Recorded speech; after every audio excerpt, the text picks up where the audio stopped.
5 FM. Programa Café com Maná. Diferente dos outros, mas igualzinho a você.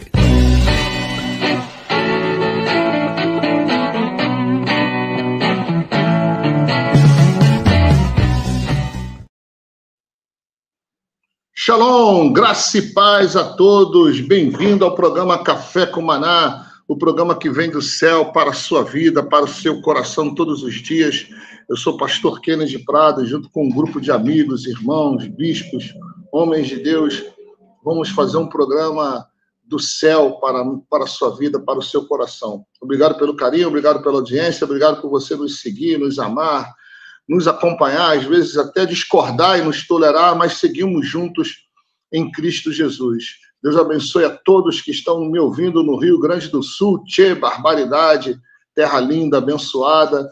Muito bom, foi muito bom rever os irmãos nas celebrações agora em Curitiba. Um abração a todos os irmãos e amigos de Maringá e Cianorte que eu conheci. Ali temos uma audiência grande, através do Bispo Paulo Renato. Um abraço a todos os amigos. Ao meu primo, Bispo Marcos Prado, de Cascavel. Deus abençoe ele, sua casa. Deus abençoe também a você que está me ouvindo no Rio de Janeiro, Minas Gerais, Juiz de Fora, grande Juiz de Fora. Um abraço para vocês, a você que está me ouvindo aí, Floripa, Palhoça, Biguaçu, São José, enfim, na região da Grande Florianópolis também, e para São Paulo, toda São Paulo, e YouTube, onde a nossa voz chegar, a nossa imagem chegar. Estamos no canal Café com Maná, YouTube. Deus abençoe a todos. Bem-vindo, Bispo Robinson. Welcome, Bispo Paul. Shalom, shalom, Pastor Kennedy, Bispo Paulo Renato, Denis também que está conosco. Deus abençoe poderosamente. Logo mais chegam os demais, né, da mesa. Todos que nos ouvem, né, no canal do YouTube, Café com Maná. Aqui em São Paulo, a rádio nossa, né, a rádio Sara Brasil FM 101.3. Deus abençoe poderosamente a todos que nos ouvem. Eu não sei as frequências do sul, né, mas de qualquer maneira eu sei que a rádio pega, né, tá no sul do país, tem várias cidades, também aqui Minas, né, também tá pessoal de Minas que nos ouve, Juiz de Fora. Abração a todos que estão ali em Juiz de Fora, que Deus possa fortalecer os corações e, enfim, né, abençoar cada vida, cada família. É isso aí. Bispo Paulo, welcome. Tudo bem? Opa, Colorado? Bom dia para vocês. Colorado, rapaz, vigia. Um bom dia aí para vocês, bom dia para o Denis, bom dia para os nossos irmãos gaúchos, catarinenses, paranaenses, paulistas, mineiros e todos os demais que através do YouTube estão conosco por aqui. Para os paulistas, se não me engano, é boa tarde, é isso? Acho que é isso. Um abraço a todos. Pessoal da rádio aí em São Paulo, boa tarde para vocês. Amém, vamos lá. E aí, gente, antes do Bispo João, hoje o tema é com ele, né? Fizemos uma troca de temas aqui, de dias, de horários. A cada dia, somos em 5, então cada um tem um dia da semana para propor o tema, né? Mas antes que ele chegue, então, eu vi ali, o Bispo Paulo Renato colocou vários vídeos de nosso grupo, né, sobre as eleições ainda da Venezuela, né, e também sobre as Olimpíadas, né. A menina lá, a Raíssa, do skate, ela falou em Libras: Jesus é o caminho, a verdade e a vida, e o COI, né, se revoltou, se rebelou. Houve... que interessante, né? Fazer apologia ao sexo nas Olimpíadas, a ceia de Cristo pode, né, Bispo João? Bem-vindo. Mas falar em Libras, que Jesus é o caminho, a verdade e a vida, não pode, né? Que França é essa, né? Lá que é a cultura, é lá que tem um berço da cultura, é de lá, é? Bem-vindo, Bispo João. Good morning. Salve, Pastor Kennedy, Bispo Paulo Renato, Bispo Robinson, Bispo Hugo, salve, tudo bem? Shalom, shalom, glória a Deus, cá estamos. Então, Bispo João, responde aí. Pode? A Raíssa não pode falar em línguas, falar em Libras. Ela errou? Ela errou, Bispo Hugo? Bem-vindo. Shalom, shalom. Ela pode, deve, quando ela quiser e quando ela quiser, né? Com certeza. Concorda, Bispo Robson? Para quem reclamou, né? Comitê lá organizador, parece que não, né? Mas para nós todos, nós aplaudimos ela de pé. Continua, né? Testemunhe, seja uma luz aonde quer que vá, né? Que Deus te dê graça. Essa menina tenha cada dia mais graça de Deus, luz dela brilhe em todos os lugares. Corajosa ela, né? Foi corajosa. Foi. Ela com certeza já sabia que seria cancelada, né, Bispo Paulo? Eu acho que o Barão de Coubertin tá rolando no túmulo, né, cara? Porque o propósito da reativação das Olimpíadas foi justamente promover a paz, a unidade das nações, né? E dar aos atletas a liberdade de expressão, cada um se expressando do seu jeito. Se ela fosse de outra religião, né? Poderia ter muito bem expressado a sua fé, o seu Deus. De fato, eu não posso falar muito sobre isso, porque eu não sei qual que é a regra do jogo lá, se foi estabelecido algum tipo de regra sob pena por conta de conduta, de expressão religiosa. E digamos que se existe essa regra, né, e o COI está invocando isso aí, e a Raíssa, entre aspas, aí, transgrediu alguma regra estabelecida pelo Comitê Olímpico Internacional, então eu acho que essa regra precisava ser revista, né? Porque isso faz parte da vida da pessoa. Ela atribui o seu sucesso ao que ela quiser, do jeito que ela quiser, né? Se isso não serve para alguém, tá tudo bem, isso aí é dela, a vida segue, né? Mas, de fato, pelo espírito das Olimpíadas, qual é a razão real da existência das Olimpíadas, a reativação das Olimpíadas dos tempos modernos, eu acredito que se isso realmente, de fato, é uma regra, essa regra aí tinha que cair imediatamente e, na verdade, quem sabe se esses atletas não estão se expressando dessa forma justamente para protestar sobre algo que lhes foi imposto e que é totalmente descabível, porque não faz parte do espírito original das Olimpíadas, pela razão que elas voltaram a ser estabelecidas, né? Insultar pode, ofender pode, defender não. É um contraste estranho. Então, se o comitê aprova aquela abertura e entra aquela ofensa contra o cristianismo, por que ofender pode e exaltar não pode? Não é mesmo? Vamos lá, Bispo João, a bola é sua, hoje o jogo é contigo, você comanda, você apita, você é o árbitro e faz o gol. Mas aproveitando esse tema que gerou, que o tema hoje é unidade e divisão, né? Lá na França parece que a religião divide, né? Não só na França, né? Parece que o cristão ele divide.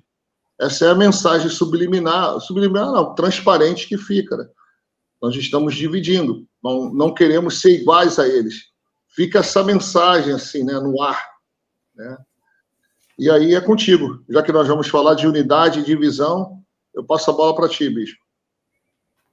Eu acho que nós temos esse desafio, né? Que nós temos que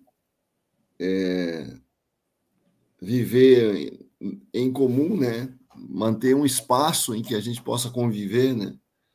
Com pessoas com religiões muito diversas, né? E eu acho que as Olimpíadas expressam isso, né? Há muita diversidade, né?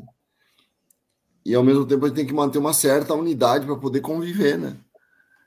Algumas coisas a gente tem que concordar, né? Isso é um desafio enorme, né? E nós manter a unidade nas diferenças.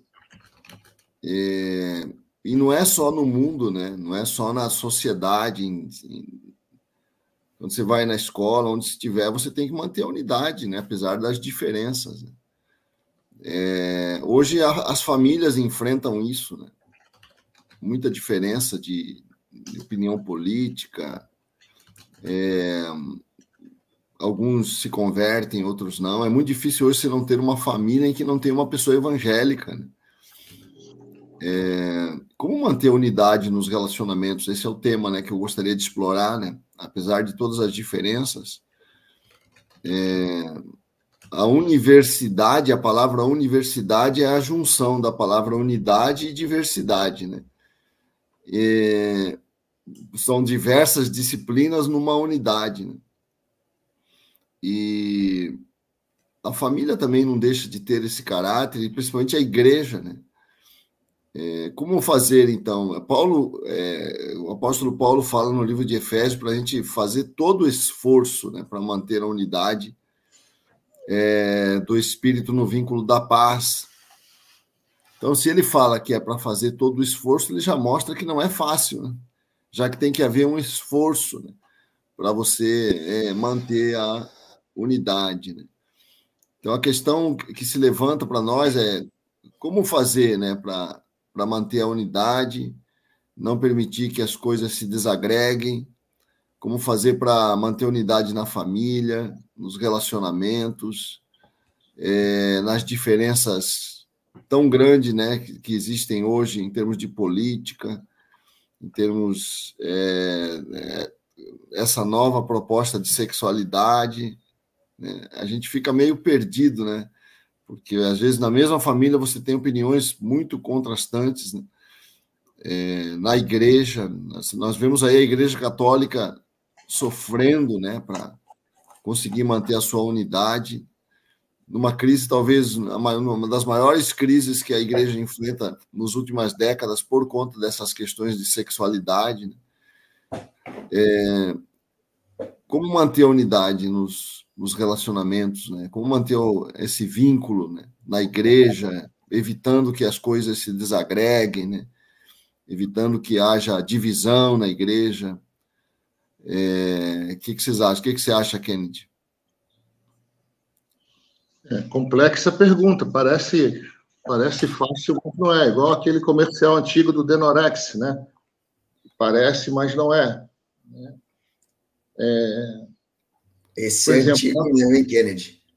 Hã? Esse é antigo mesmo. Você pegou a máquina do tempo agora e fez um passeio. Ai. Mas então tá, vou trocar então. Parece o Fluminense, né? Parece que é um time grande, mas não é. Entendeu? Olha, atacando. Time acima disso. É um time que está em outro nível. Já começou a agredir as pessoas, né, meu príncipe? Ele está começando a ficar incomodado, que meu time começou a... Né, ascensão. Eu acho que eu senti um medo aí. Então, vamos lá. Por exemplo, a divisão é algo que nós vemos já no céu, né? Lúcifer, ele é o príncipe da divisão.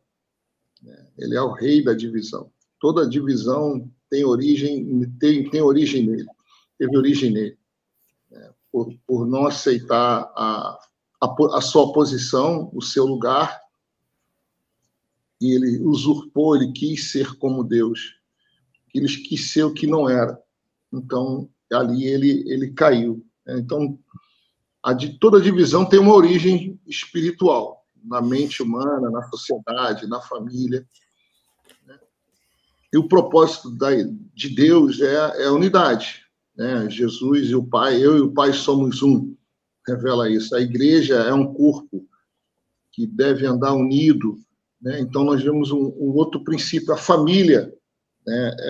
Deve ser um local de muita unidade, mas, ao mesmo tempo, na prática, na realidade da vida, é um local que mais tem sofrimento, onde as pessoas mais adoecem, fruto dessa divisão, né, familiar. Porque, como nós já falamos outras vezes, né, o que é ser uma família, como ter uma família, como ser um pai, como ser uma mãe, são papéis fundamentais que a sociedade desaprendeu, né? Não sabem mais ser, não sabemos mais ser, né? O que é ser um pai, o que é ser uma mãe, o que é ser um irmão, o que é ter um amigo, né? Então, a divisão ela está em todos os lugares, interessante, em todos os níveis de hierarquia, em todos os ambientes na sociedade, em todos os ambientes na escola, no Exército, na Aeronáutica, na política, muita divisão. Né? Nós vemos agora aí uma divisão, agora, as eleições da Venezuela, né? Acho que 7 ou 8 embaixadores foram expulsos da Venezuela por não concordarem com as eleições. Maduro expulsou de seu país. Né? O Brasil está em cima do muro. Hoje o Biden marcou uma ligação por telefone para o presidente do Brasil para perguntar qual é a posição do Brasil, entendeu? Em relação a isso. Quer dizer, nós vemos uma divisão clara na política mundial. Nós vimos uma grande divisão, por exemplo, na Covid, na saúde, né, no entendimento do enfrentamento da Covid, né? Às vezes, a divisão ela é importante, porque a divisão nem sempre é negativa. A divisão pode significar também ideias diferentes. Eu tenho uma ideia de como tratar essa enfermidade, o outro tem outra. É uma divisão, mas não chega a ser maléfica, né? Mas a grande maioria da divisão, ela corrói, ela destrói, né, a alma, a mente, a pessoa, destrói igrejas. Quantas igrejas são frutos?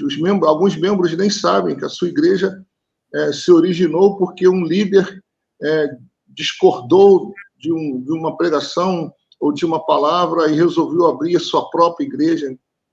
Né? Então, tem igrejas que cresceram por multiplicação e igrejas que existem por divisão. Né? Então, é um assunto muito amplo, viu, bispo? Não é inesgotável esse assunto. As famílias, casamentos, enfim, nem sei por onde começar, viu? Mas como nós vemos muito isso, né? Essa questão o que é que faz, como é que a gente poderia trabalhar para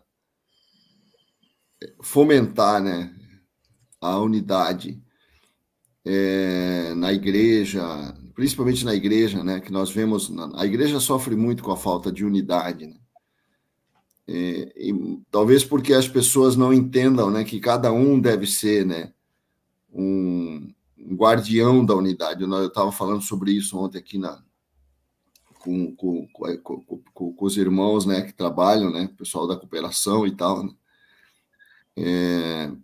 que a gente tem que aprender a ser o guardião, cada um ser o guardião da unidade da igreja,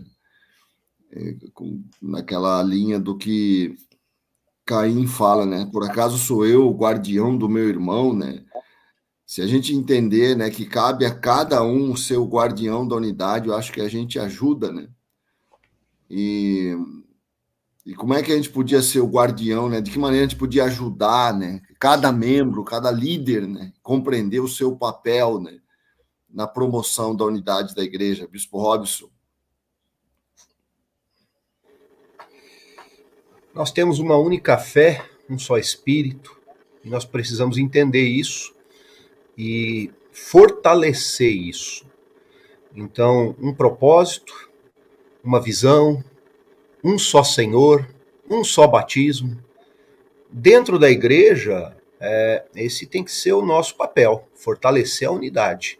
Onde houver divisão, seja na casa, na igreja ou em qualquer lugar, Jesus fala o impacto da divisão, né? Casa dividida não subsiste.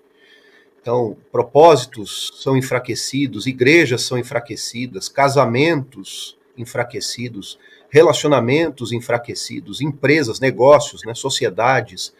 Divisão tem esse papel, esse impacto, e ela pode, infelizmente, causar isso. Agora, o que nós temos que fazer? Né? Aí nós temos que fomentar, trabalhar muito essa questão do partir do pão, de abrir o coração, de orar uns pelos outros. Jesus ele vai nos ensinando, junto dos apóstolos, uma série de comportamentos, de atitudes que mostram a importância do próximo, a importância de quem está do teu lado. Eu vejo que até na questão dos dons, muitas vezes eu me pergunto, né, por que alguém não tem todos os dons? Para depender um do outro. É a minha conclusão, né? Não sei cada um aqui o que pensa, mas eu penso assim. Alguém poderia ter vários dons, mas o que a gente percebe é que até isso pode ser um problema, porque a pessoa se se torna tão evidente que ela busca para ela mesma toda a atenção. Então parece-me que Deus criou uma situação para nós dependermos realmente um do outro, valorizarmos um ao outro, buscarmos um ao outro e compartilharmos, né? Seja o que for, né? Valores. Ele fala de compartilhar, inclusive até o que temos, né? Que é importante. Penso que esse é o caminho.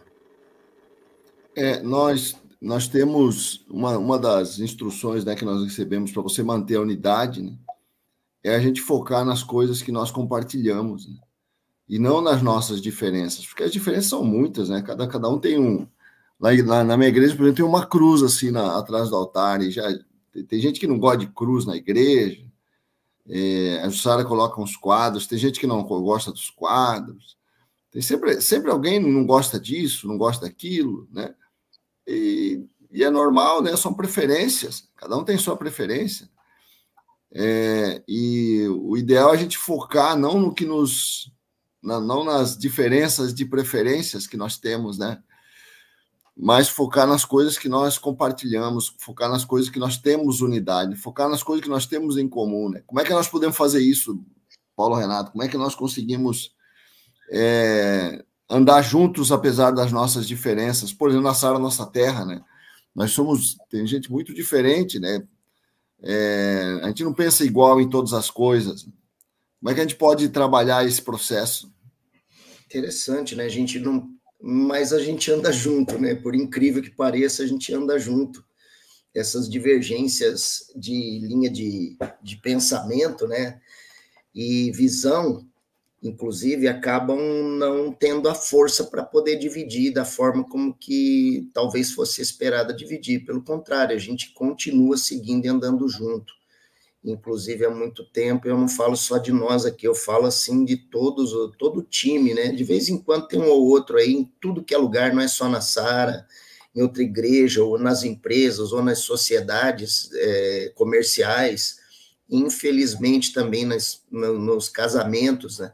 Que às vezes acabam pegando caminhos opostos. Mas a gente tem tido uma experiência muito gratificante e renovadora no sentido do pensamento, de ver dentro da Sara essa unidade que gira em torno da visão que a igreja tem, né? Que ela é muito clara. E por conta disso, a gente tem um ponto em comum para o qual caminhar. E era isso que eu queria colocar em relação à circunstância da divisão, porque eu lembro da lição do finado Myles Munroe, né? Nosso querido Myles Munroe, o mestre que nos ensinou, nos ajudou tanto. Ele falava muito sobre esse tema, não sei se vocês se lembram, todo ano que a gente se encontrava, ele pregava 3 ou 4 vezes até, né, nas nossas conferências, e ele sempre trazia alguma palavra lembrando a questão da divisão como o ponto de discórdia, o ponto de destruição de uma instituição, de um projeto ou qualquer outra coisa. E ele nos lembrava que divisão vem da junção de uma preposição e um substantivo, ou no caso de mais visão, no original de óptica, né, do latim. Ou seja, duas visões, mas duas visões no sentido onde as pessoas estão juntas, porém, cada uma olhando para pontos divergentes. E então, por conta disso, elas começam a caminhar de forma paralela, ou até mesmo de forma oposta, onde causa, então, a ruptura. Tá?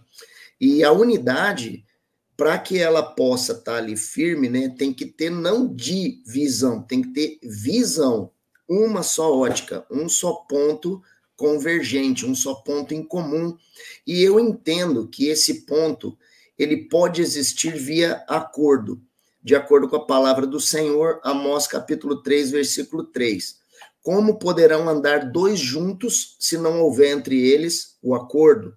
Quer dizer que 2 pessoas chegam a um consenso, um único senso em relação a uma visão. Elas estabelecem a base de acordo, um ponto para o qual as 2 vão caminhar. Então, por mais que os caminhos delas a princípio estejam separados, aquele ponto, vou pegar a ponta do meu nariz aqui, né? Aquele ponto começa a convergir, até que eles se encontram naquele ponto. Então, não se trata das pessoas e suas cabeças, mas se trata do seu acordo, do ponto em comum para o qual aquelas duas pessoas, ou então aquele grupo coletivo, está disposto a caminhar para chegar a um objetivo juntos. Então, que eu vejo que para vencer a divisão, as pessoas precisam se submeter a um acordo.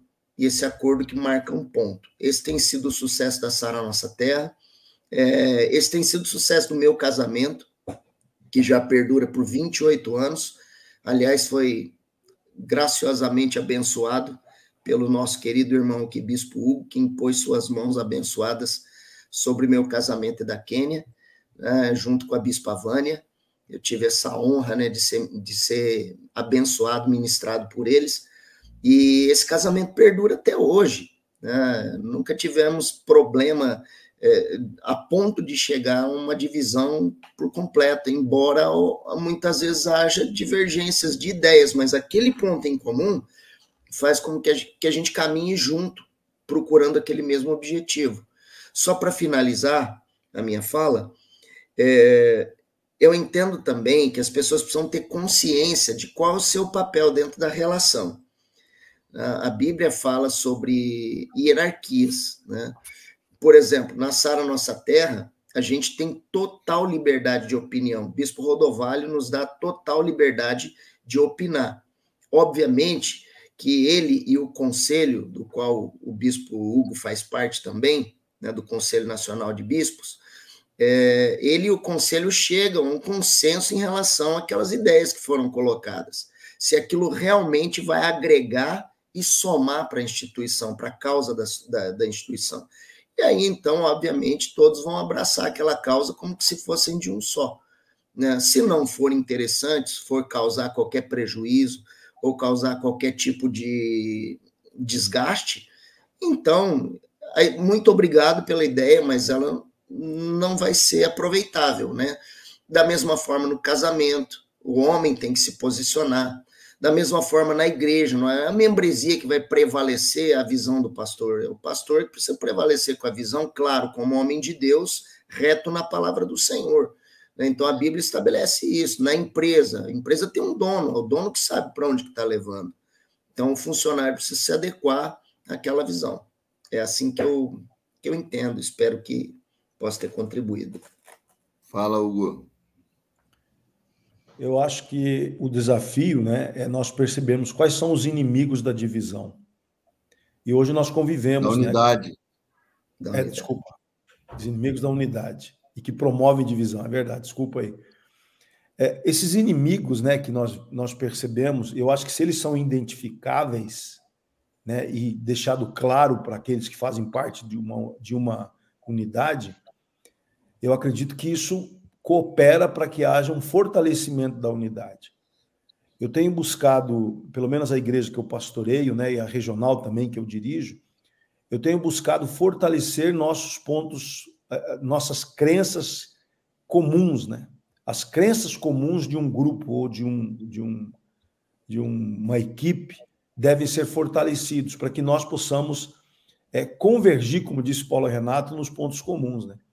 Porque hoje nós convivemos com heresias, nós convivemos com falsos profetas, nós convivemos hoje com uma teologia complicada, né, que tenta trazer uma confusão em nosso meio. Nós temos irmãos, né, irmãos de outras igrejas falando mal da gente na internet.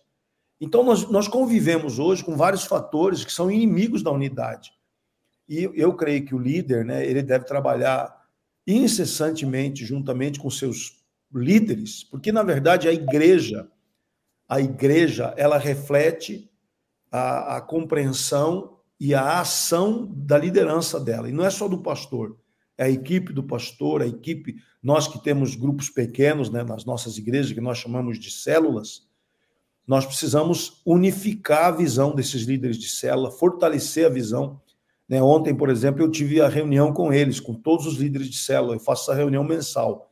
Para mim, é a reunião fundamental que eu faço todos os meses, é a última segunda-feira do mês, né? A gente reúne, e o que eu fortaleço nessa reunião? Os nossos objetivos, nossos sonhos, né? Eu coloco, olha, eu estou sonhando com tal coisa, eu sonho em uma igreja assim, eu sonho com louvor assim, eu sonho com uma organização assim, eu sonho em comprar esse lugar aqui. Então, eu coloco meus sonhos para eles. E aí eu vou fortalecendo aquilo que eu acredito que é importante eles entenderem e abraçarem, né? Seja a agenda, seja as convicções, as doutrinas, seja os movimentos, a maneira de cuidar das ovelhas, né? Usando sempre o modelo que a gente tem de Atos, né? Que nos dá aí aquelas quatro bases, 4 pilares que eu acho fantástico. Toda igreja que fortalecer esses 4 pilares de Atos capítulo 2, que fala sobre doutrina, né? Muita Bíblia, muito conhecimento doutrinário. A liderança tem que ter conhecimento doutrinário. Segundo, comunhão, amizade, relacionamento, comer junto. Terceiro, oração. Temos que ensinar nossos discípulos a orarem, a entrarem na presença de Deus. Programas de orações na igreja. E, em quarto lugar, reunião no templo, culto. Né? O culto, esses 4 pilares é como Atos explodiu, né? São que levou a igreja... Mais evangelismo, né? Tudo isso, eu acho que, claro, né, que a ação da igreja sempre através de 2 formas. Você age fazendo discípulos e pregando o evangelho. Marcos 16 e Mateus 28, né? São as 2 ações que a igreja precisa fazer.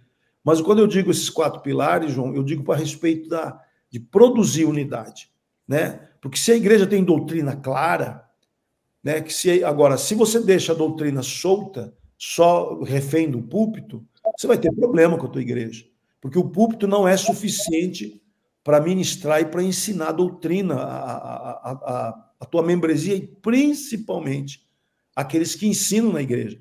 Então, cada líder de célula, ele ensina, ele abre a Bíblia, ele dá o estudo lá da célula toda semana, ele que pastoreia, né, as nossas ovelhas. Então, ele precisa ser nosso alvo, ele precisa ser muito preparado, porque fortalecendo os princípios que cremos, identificando com clareza os inimigos da unidade, aqueles que, seja a falsa doutrina, seja a vaidade, a soberba, vamos dizer, uma coisa que causa muita divisão são insatisfações não reveladas. Pessoas que estão insatisfeitas e não procuram, não falam. Elas só chegam, orei muito e estou saindo da igreja. Né? Ficaram ali com a insatisfação meses e, de repente, a pessoa explode naquela insatisfação, ela não abriu com ninguém. Então, você precisa denunciar isso nessas reuniões. Não fique com insatisfações, procura teu líder, vamos conversar, vamos arrazoar, né? Vamos chegar num senso comum, vamos quebrar os argumentos que dividem.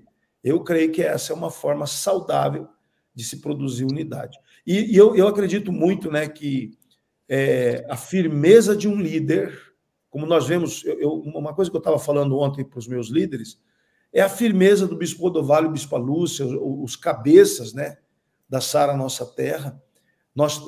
Sai ano, entra ano, eles estão ali na mesma posição, pregando a mesma coisa, né? Eu, pelo menos, ando com o Bispo Cirino desde 86, eu o conheci em 86, então faz a conta aí, são 14 mais 24, né? Então são 38 anos andando junto, e eu vejo constância, eu vejo firmeza ali na Vânia, né? No Bispo Rodovalho, Bispa Lúcia, nós vemos constância nos nossos líderes, né? Isso é muito importante para a gente. Os pontos doutrinários estão ali, né? A tocha, né? Da ortodoxia da fé, a forma de crer, a forma de ministrar, o respeito ao próximo, né? Essa identidade definida. É isso que eu acredito que um líder precisa ter com clareza quando ele... Porque, terminar aqui minha fala, viu, João? A unidade depende muito da ação do líder principal de uma equipe, de uma igreja, do que quer que seja. Eu acho que nós temos a tendência, né, de pensar que as coisas vão acontecer automaticamente, né? E a unidade é uma construção muito difícil, né? É uma coisa muito difícil de construir, porque as pessoas são muito críticas, as pessoas falam o que pensam, falam de forma inadequada, né?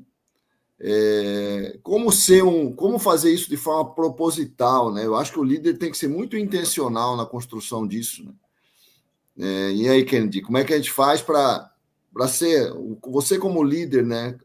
Qual programa desenvolver para gerar, né? Como o Hugo fala, né, mencionou aí na igreja dele, né? Que ele ele promove isso, ele procura como ser intencional, proposital, né? Acho que a unidade é uma coisa que deve ser um programa de ação, né, da igreja. Sim. Continuando isso que o Bispo Hugo trouxe, esse programa de ação parte de um planejamento, né? Tem que ser planejado, pensado, planejado, né? E pelos líderes, primeiro pelo casal de pastores que estão à frente daquela igreja, né? Passar o projeto para a sua liderança, para os pastores, se ele for coordenador, para os outros pastores, os bispos, né? Eles ouvirem e passar o propósito o propósito pelo qual ele vai trabalhar aquele projeto. Quando isso fica claro, né, o propósito de um evento, o propósito da revisão de vidas, o propósito do tal, o propósito dos eventos da igreja, certo? De um culto especial, vem aí, por exemplo, o culto do Dia dos Pais, vai ter o Dia dos Pais, por exemplo, né? Se o pastor chega e fala assim, chega lá, chama o departamento de arte, a liderança do teatro, fala assim, eu quero um teatro para o Dia dos Pais. Aí aquele grupo, líderes de teatro, vão lá, fazem um teatro e apresenta na igreja. Tá certo. Mas se ele convoca a liderança da igreja, né, os líderes de célula, os líderes do voluntariado, e avisa a igreja, olha, o que vocês acham de termos uma programação especial para o Dia dos Pais?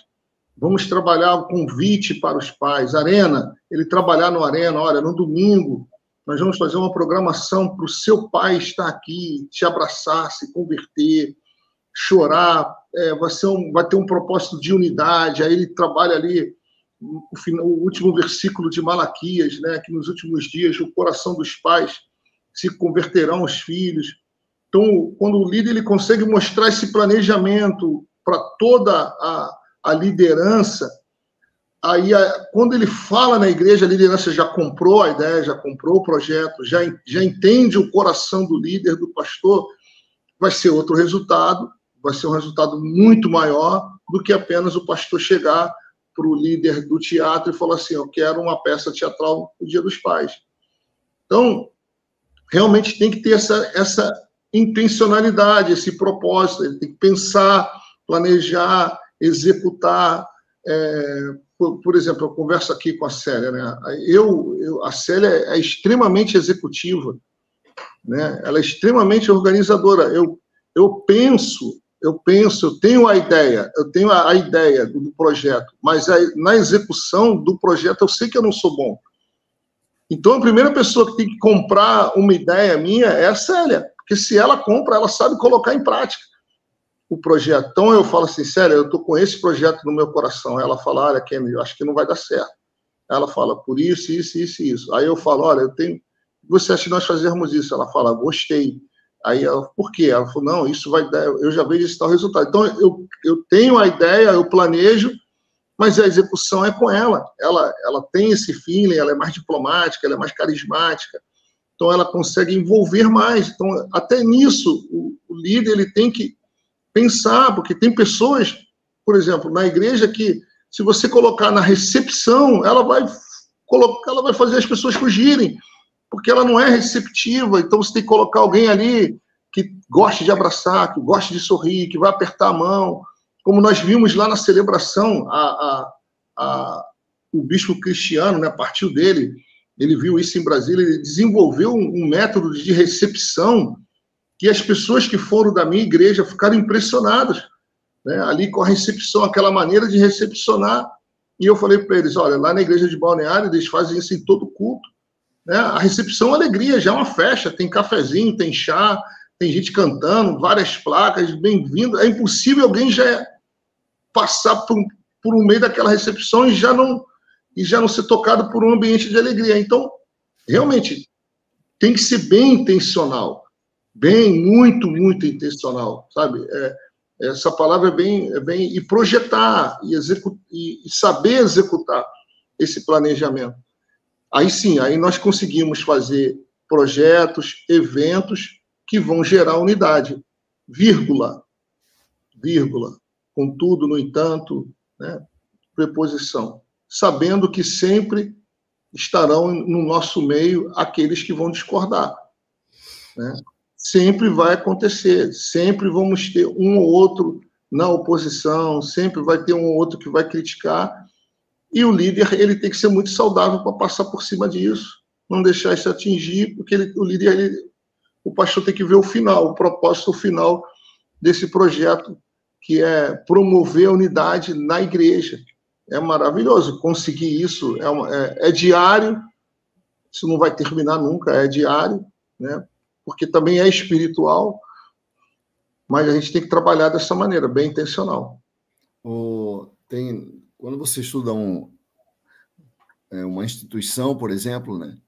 Quando você diz que você pega por exemplo, o Ministério Público, por exemplo, né? Vamos pegar uma instituição como o Ministério Público. Existe a Constituição fala que o Ministério Público é uno e indivisível, tem uma unidade. Aí você vai estudar o que é que significa o Ministério Público ter unidade. Sabe qual a explicação que a doutrina dá, o conceito que a doutrina dá para a unidade do Ministério Público? Que está sujeito a um só chefe. A unidade significa que está debaixo de uma autoridade central. Responde àquela autoridade. Aquela autoridade central fala pelo Ministério Público, né? Ninguém fala em geral, né? Por todo o Ministério. Só um fala por todo o Ministério Público, né? E a Igreja Católica também tem muito essa concepção de unidade. O Papa é a autoridade central, né? Que fecha toda a questão, né? É o Papa que vai falar por último, que vai falar de forma definitiva. E eu acredito que há um grau de verdade, né, nessa concepção que a gente não percebe muito, né? Que a unidade depende muito de uma autoridade central, né? Aquela autoridade é que vai ser o guardião da unidade de uma igreja local. Por exemplo, a presidência do Bispo Rodovalho, a gente não tem que concordar com tudo, né? Mas a gente tem que se submeter a toda a direção que ele dá, porque ele é a autoridade central. E quando nós fortalecemos a autoridade central, nós fortalecemos toda a instituição, né? O fortalecimento do cabeça da instituição é o fortalecimento da própria instituição. Quando eu enfraqueço a autoridade central, desafiando, ofendendo, me rebelando, eu estou enfraquecendo toda a instituição, né? E é importante entender esse papel, né, da autoridade central na unidade, né? Como é que vocês veem essa relação de autoridade e unidade, Bispo Robson? Você vê que o próprio Deus, né, ele se coloca como autoridade, como a fonte de toda autoridade. Toda autoridade foi constituída por Deus. Então, é uma coisa que para o ser humano parece difícil de lidar, para alguns, né? Eu vejo que alguns têm muita dificuldade de lidar com a questão da autoridade. Imagina, o pai que tem autoridade em casa, autoridade. A casa é ordenada, ela tem, né? Ela tem valores muito bem definidos, ela tem regras que são aplicadas. A autoridade está muito conectada com a ideia de regras também, com a ideia de uma forma de se comportar, uma maneira de lidar com as coisas. E a fonte da autoridade, quando ela é divina, quando vem de Deus, quando tem valores de Deus, ela coloca em ordem todas as coisas. Todas as coisas. A Bíblia é a nossa única regra de fé e prática. Ela tem que ser um livro, mais do que um livro, né? A Bíblia, ela nos orienta como palavra de Deus, e aí quando a gente coloca assim, ela é a palavra de Deus, então nós estamos colocando ela num pedestal de autoridade. Não é para ser questionada, discutida no sentido de, será que eu devo, não devo? Será que é da vontade de Deus ou não é? Está escrito, foi Deus que declarou, é palavra de Deus. Confia, creia. Aliás, há muitas promessas na Bíblia para os que confiam. Confiança é uma coisa que fortalece unidade. Mas confiança em quem? Confiança, né, no quê? Essas são perguntas importantes. Aí entra a ideia de autoridade, a fonte de autoridade. Então tem a autoridade que caminha com a submissão. né? Eu me submeto, né, à autoridade da palavra de Deus, eu me submeto à autoridade de Jesus Cristo, eu me submeto à vontade de Deus. Eu oro a oração do Pai Nosso, seja feita a tua vontade, quer dizer, a vontade é única, né? Se a gente começar a ter vontades no plural, né, que divergem, vai criar divisão, Vocês lembram daquele livro, não sei quantos leram, né? A Batalha, do Rick Joyner? Chegaram a ler esse livro? Acho que só o Bispo Hugo leu, né? Outros não leram. Esse livro é maravilhoso, eu indico a todos que estão ouvindo, porque ele descreve numa visão como que funciona isso. Ele vê o exército inimigo vindo, então a visão tem um confronto entre o exército da luz e o exército das trevas. Para falar de forma resumida, o exército das trevas, nas fileiras do exército das trevas, tem muitos cristãos, acreditando que estão servindo a Deus, marchando atrás de bandeiras como divisão, egoísmo e outras coisas semelhantes, que é os inimigos que o Bispo Hugo mencionou, que nós temos que identificar que são contra a unidade. E quando há o confronto, é interessante que o exército inimigo na visão de Rick Joyner é muito grande, e o exército da luz é muito pequeno, ele tem que recuar, ele tem que correr. E a única maneira dele escapar, dele começar a equilibrar a batalha, é ele correr para uma montanha muito grande, que tem a ver com a ideia de crescimento em Deus, tá? E eles vão subindo.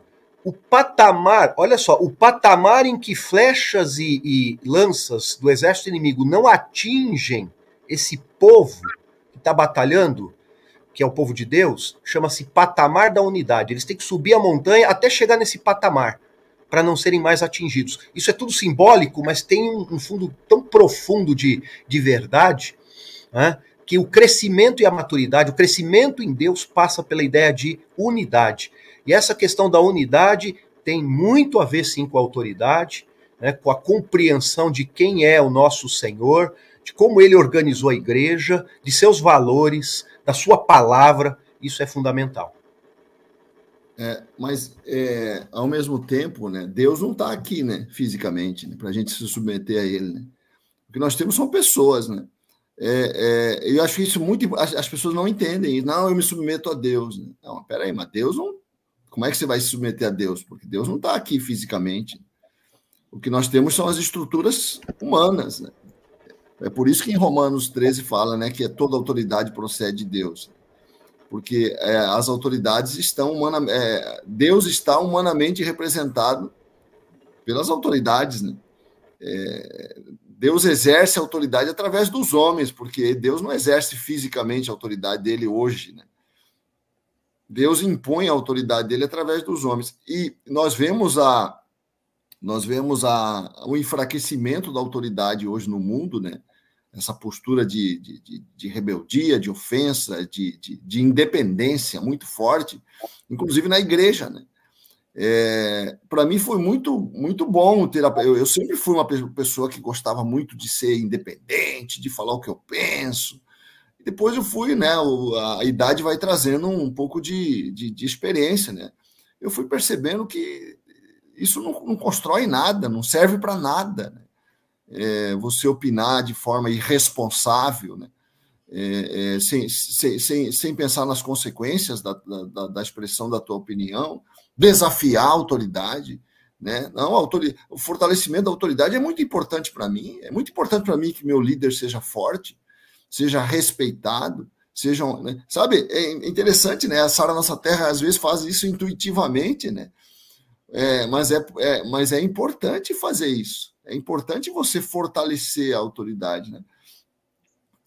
Mas nós parece que não compreendemos bem isso, né? Vemos isso como uma coisa exagerada e tal, né? Embora às vezes haja um pouco, né, de exagero, né, na coisa, né? Mas o princípio é fundamental, né? Que a autoridade central seja fortalecida, né? Como é que vocês veem essa coisa progressista, né, de minar a autoridade hoje na igreja, né? A dificuldade que nós temos de ensinar autoridade na igreja e o quanto a autoridade é importante, né, para que a igreja seja saudável. Claro que eu não estou falando do abuso de autoridade, mas do respeito à autoridade. O pastor falou vamos fazer, a igreja responde com amém, né? Não é um amém vocal, né? Mas um amém comportamental, né? De fazer as coisas. O quanto nós sofremos, nós líderes, né? Muitas vezes para levar, né, a nossa igreja a se movimentar em unidade nos eventos, nas ações, e talvez a razão seja pela falta de noção da importância da unidade, né? 2 minutos para o Hugo e 2 minutos para o Paulo Renato. Paulo Renato, aí, 2... Eu insisto na minha fala anterior de que a figura da liderança é justamente a balança de equilíbrio da unidade, porque a liderança estabelecida por Deus, ela traz a visão junto consigo. O nosso maior exemplo aí dentro da nossa realidade é o Bispo Rodovalho. Ele é o visionário, foi para ele que Deus deu a visão Sara nossa terra. A gente está com ele por quê? Porque a gente pensa igual? Não, porque a gente viu coerência na visão. E por conta disso a gente ajustou a nossa rota para poder caminhar junto, acreditando num projeto que a gente entendeu que vale a pena. E estamos firmes até hoje por conta disso. E de coração estamos sempre prontos, né, a reajustar essa rota de acordo com aquilo que ele acreditar que é um novo rumo para o qual a gente tem que tomar. E a gente anda por quê? Porque vê a coerência e vê o resultado. Então, a autoridade, seja onde ela for, ela é constituída por Deus no sentido em que Deus deu para aquela determinada pessoa uma visão privilegiada acerca de um futuro, e os demais que batem o olho naquilo, veem coerência, resolvem caminhar junto porque estão dispostos a seguir para construir a mesma coisa ou obter o mesmo sucesso. Então, o segredo da unidade de uma igreja é que sigam o conselho apostólico, né, da carta aos Hebreus, né, para a gente estar sempre nos submissos aos nossos guias, porque velam pelas nossas almas como quem há de prestar contas. Existe uma responsabilidade agregada sobre os ombros, né? Não é só o glamour da posição de liderança, é a responsabilidade que ela agrega por conta de uma visão que vai promover o futuro de todo mundo. Fala, Hugo. Acabando o nosso tempo, né? Esse tema eu acho que é de extrema importância para a gente trabalhar, e há uma rebelião natural na nossa natureza, né? Natureza carnal. Nós somos rebeldes por natureza. Há uma dificuldade em obedecer, né? Quanto mais a gente quebra esse espírito maligno, né, mais a gente entende a necessidade de entender que nós precisamos de um líder, né, nas dimensões da vida, seja em casa, na família, numa equipe, numa empresa. Sempre que houver unidade, haverá resultados positivos, né? Então, eu acho que é papel do líder trazer essa clareza para o coração das pessoas, para que essa obediência seja uma obediência consciente, inteligente, né, que vai alcançar objetivos claros. Eu creio que é por aí. Lembrar os irmãos que tem culto hoje, né? Hoje é dia de mover de Deus, poder de Deus, avivamento. Aqui na Zona Norte, tenho certeza que vai ser avivamento em nome de Jesus. Muita participação, né? Algumas participações da pastora Cláudia, né? E acho que é só ela que deu uma opinião aqui, né? E muitos participando aqui. Um beijo no coração de todos aí. É isso. O Andy Warhol, né, que é um dos ícones, né, do movimento hippie, né, que estava pregando, não, ninguém precisa mandar mais ninguém, não vai mais existir autoridade, cada um vai fazer o que quer, a comunidade vai fazer o que quer. Aí alguém se levantou e falou, mas Andy, a gente precisa pelo menos definir quem é que vai decidir onde é que nós vamos pregar os posters. Quem que vai definir onde é que nós vamos pregar os posters? Quer dizer, sempre, toda comunidade precisa de alguém para definir as coisas, cara, né? Não pode ser todo mundo faz o que quer, aí não dá para andar junto, né? Tem que ter um líder, né? Eu achei sensacional. Essa é uma menção do Francis Schaeffer, né? A gente precisa definir pelo menos quem é que vai decidir onde é que vão pregar os posters. Ai, cara, eu achei sensacional essa. Então não dá para ser inteligente demais, né? A questão da autoridade, né? Ela movimenta o povo.